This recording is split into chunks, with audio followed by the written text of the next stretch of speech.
So, welcome back to another episode of the Self-Development with Tactics podcast. What are we gonna do today? Today we are checking out some Reddit stuff.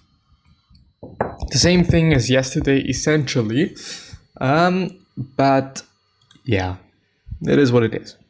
Reddit read it. How to deal with ostracism, like cancer culture and all that shit. I don't know what ostracism is. You can only control your words/actions, not how they are viewed by others. Man is a social creature. Try to find another social circle that accepts your contributions.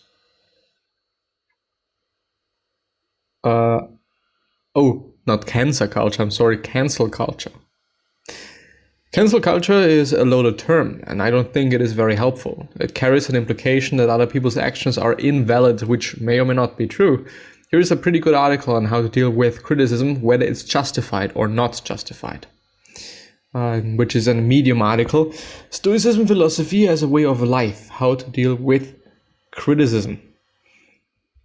Not my culture, not my problem. Why do you care, lol?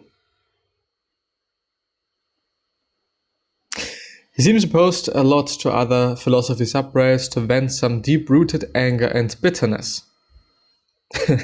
Not very stoic to be bitter about other people. Probably why he's asking for advice, blah, blah, blah, blah, blah. Your reaction is not very stoic either. Which is interesting, isn't it not stoic in and of itself when you're pointing out other people's actions and way of being that seemingly or apparently up to you, or just up to you, is not very stoic. Isn't this strange in itself? To some degree? I don't know, I think so. But anyway, I would totally also say, not my culture.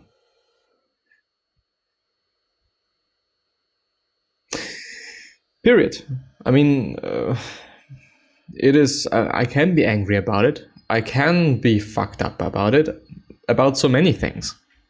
But it is not my culture, of course. There are some other people that are in this culture, and they may act on this culture as well. And of course, I mean, when I meet these people, I'll probably say my truth and talk about it. But when it is so deeply rooted and they just, believe in what they're saying, they believe in how things are, they believe in their actions and their behavior being the best, then it is what it is, and I can't do anything about that. I can only say and talk and just,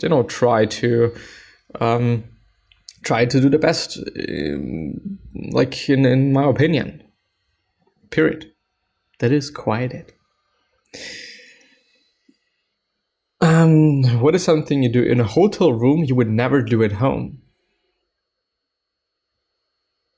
Well, I don't know. What would I do there? Probably kind of nothing, to be honest. Kind of cool to think someone somewhere is having the best day of their life today. Someone's hearing "I love you" for the first time today. Someone's gonna get the job of their dreams today. Someone received some kind of good news today. Tomorrow it could be your best day, so keep going. Could be, I do want to emphasize could be. Which is not being negative, which is not being not optimistic and stuff. It's just that it could be the best day. And yes, it is insane when you think about that, for someone, today is really an amazing day, which is great. And I'm actually really grateful and happy that this is the case for some people. I mean, this is for sure the case because there are way too many people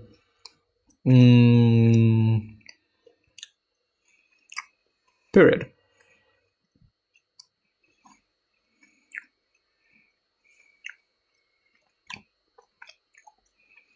Be brave enough to suck at something new. How to make better life decisions with second-order thinking.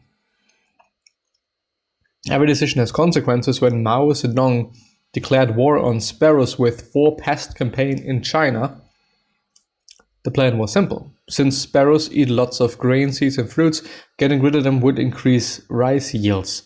The nutrition of the big population was a serious problem for the new regime, so their aim was to solve it once and for all. I guess there's more to it.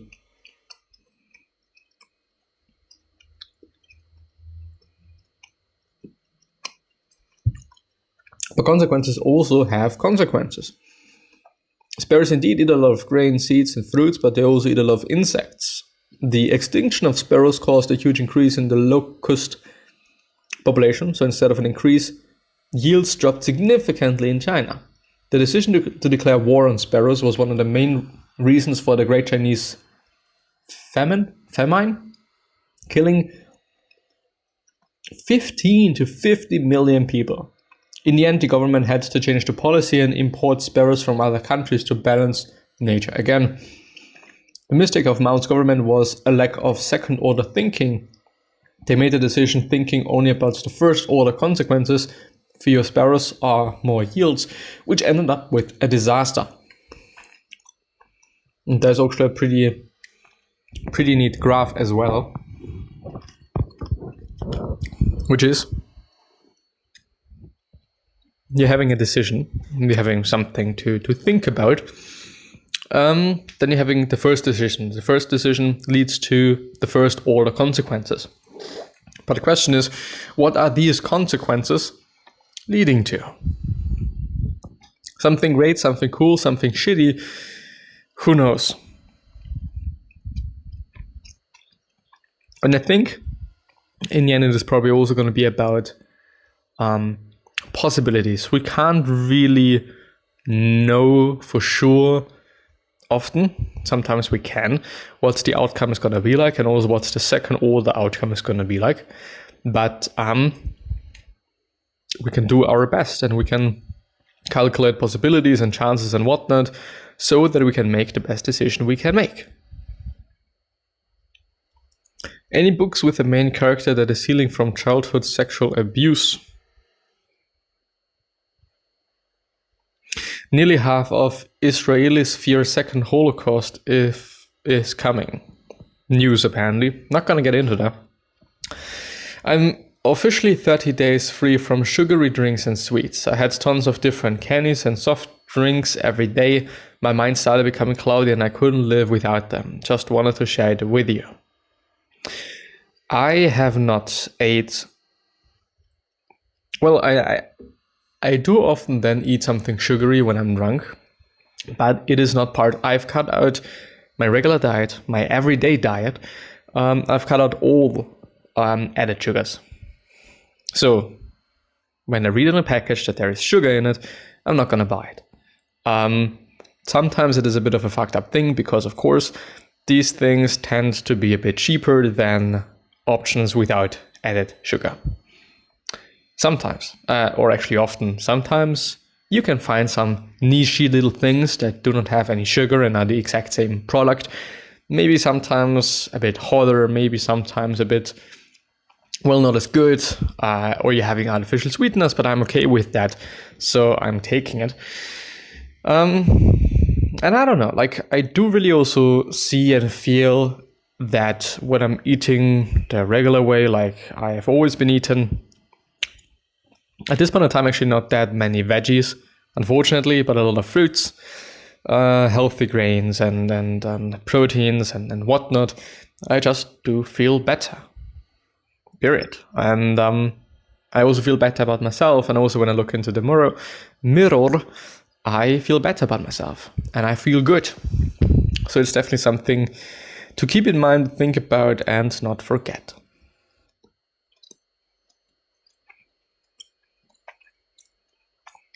How do you know if you're a bad person or if people just treat you badly? Well, I wouldn't say that if somebody's treating you badly that you are a bad person.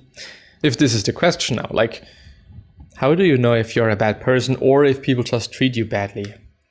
Yeah, I think this is the question. No, just because somebody's treating you badly or just, not too well, does not say that you are a bad person. It's just about the other person. Sometimes you are a shitty person, don't get me wrong. But I would also say that very often, quote unquote, the bad people, they do not really get any backlash. Just very seldomly, People, it depends also on where you're living, but people are not as direct as sometimes they should be or could be. And, yeah. Throughout my life, I had multiple instances of getting into a friend group and not really fitting in. At first, I would feel like we would vibe, so that I would deem those people my friends, but after a while, 9 people out of 10 member WhatsApp group would meet without me and not tell me. The thing that bothers me is that did not happen within the first few months. We knew each other. What's the thing that bothers me is that did not happen. Okay, and this hurts a lot and makes me feel unlikable, because I feel like if people know me, they do not want to be friends with me. Be friends, which means I'm a bad person. No, this does not mean that you're a bad person. You may not be a very likable person, but this does not have to mean that you are bad. Bad may just be the wrong word, or for sure is the wrong word. It could also mean that I have not met the right people yet, so how do I know? I don't think I have BPD or autism, just do not fit the criteria. My sister has one, my brother the other, maybe ADHD. I have one good friend, but we both moved away for uni into different cities.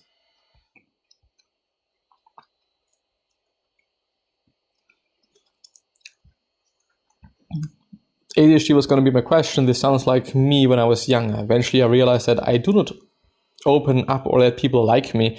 I also don't want to be open or liked like that, which changed a lot for me.